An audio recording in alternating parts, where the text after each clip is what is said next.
Am I good enough? Should I Should go? I really buy this? Should I call him? Or is he gonna call me?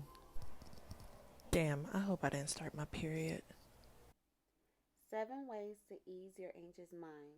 1. Slow down. 2. Come to your senses. 3. Do a reality check. 4. Release the critic. 5. Lay down and look up. 6. Listen. 7. Know your triggers. Hey guys, it's me, Tara J. Welcome back to I Got Something to Say with Tara J. This is episode 5. I have been gone for a couple weeks just because my mind has been everywhere, but I am back giving you guys another episode here. If you are new here, thanks so much for coming and welcome to Team TJ. And for my normal supporters, hey, and I love you all. This podcast is on mental health awareness as the patient. No, I'm not a specialist, but I am a patient, just like you, waiting to be seen. So if nobody can relate, please know that I sure can. So let's break the stigma on mental health. Let's get educated because mental health is a huge thing that a lot of people don't understand or make huge. If you don't do your research or look into the science, you will never know what mental health consists of. So I'm screaming out loud to the healthcare system that you need to do more. They need to do more.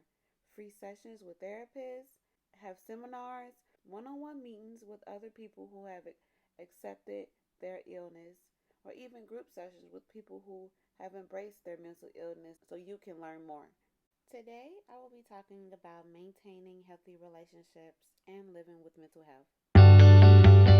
Respect each other, speak on your problems, be supportive, and compromise. That is healthy communication. Find a hobby, go out with friends without your partner. Don't share your passcodes to social media, your phones, or emails, and respect each other's needs and likes. That is healthy boundaries. Date nights, doing activities you both enjoy, Netflix and chilling, even cook together. That is healthy relationship boosters. Healthy communication, healthy boundaries, healthy relationship boosters. These three things are important when dating someone with a mental illness. They are fundamental parts to healthy relationships. It's literally the foundation to making anything work between two parties. They are even important when one of the two people in a friendship has a mental illness as well. People think dating someone is hard with a mental illness. Well, try being friends or even best friends with someone dealing with depression or even anxiety or is bipolar. What do you do? How do you handle it? First things first. In a relationship, whether it's intimate or platonic, there are things you just must know, especially if you decide this is or may be a long term commitment.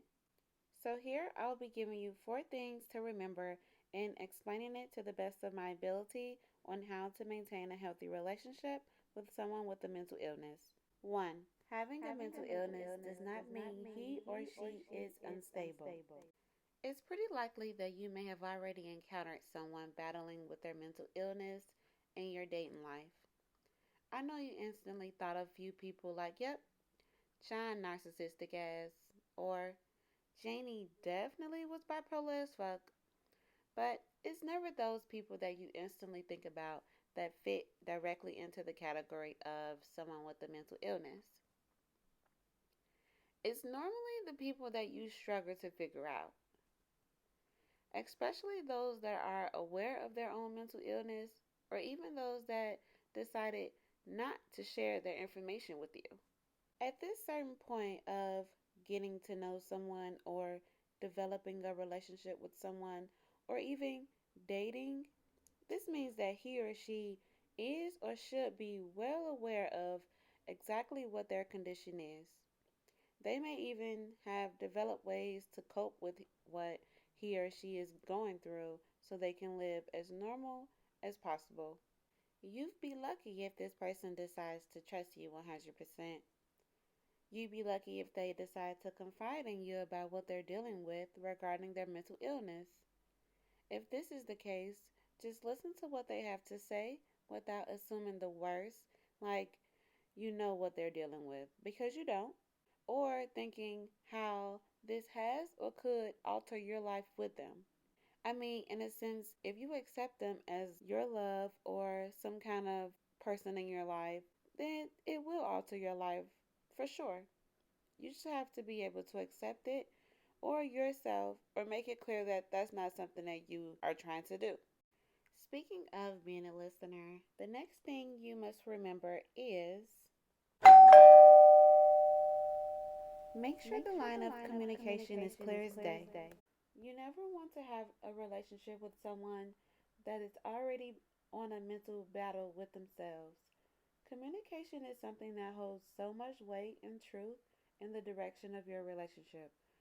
Rather, rather it'll go towards positive and growth or destruction and hell. Being able to maintain a line of communication is simply opening up your mind and ears to your partner or friend, helping them understand that you're okay with talking about his or her mental health without any judgment or assumptions. You may not have the best advice or advice at all, but you make it clear that whatever you do or whatever you can do to help, you will do. That is what comforts the soul. I'm sorry, guys, if my voice is a little on and off and raspy. I slept under a fan last night and I think my voice is going out, but I'm still going to try to be great on this podcast, okay? Bear with me. But as I was saying, check in with your partner is something that can help. It doesn't matter if you live in the same house or not. Ask them how they are feeling and be sure to be assertive to show this isn't just an everyday how's work question. It's more of you're giving each other a chance to bring up feelings or issues that you both might have and not be aware of, or problems that can affect your relationship in the future. 3. He or she has a different interpretation of what a normal life is, and that's okay. Everybody you come in contact with will not always be like you. Some people really do suffer from social anxiety. Some people are even extroverted introverts, like me, which means that it's very not likely that they would be spending their weekends out in a crowded bar or extra loud parties. As their partner or friend, you must be okay. You must be okay with that, especially if that's something that you're used to. However, there must be a middle point where you both can go out together and still have fun, but one doesn't feel like they're shrinking. In this case, remember where you guys may have met. Maybe a small coffee shop, an intimate art gallery, maybe even the zoo. Wherever you met, you can recall it being extremely loud with a lot of people. I doubt it.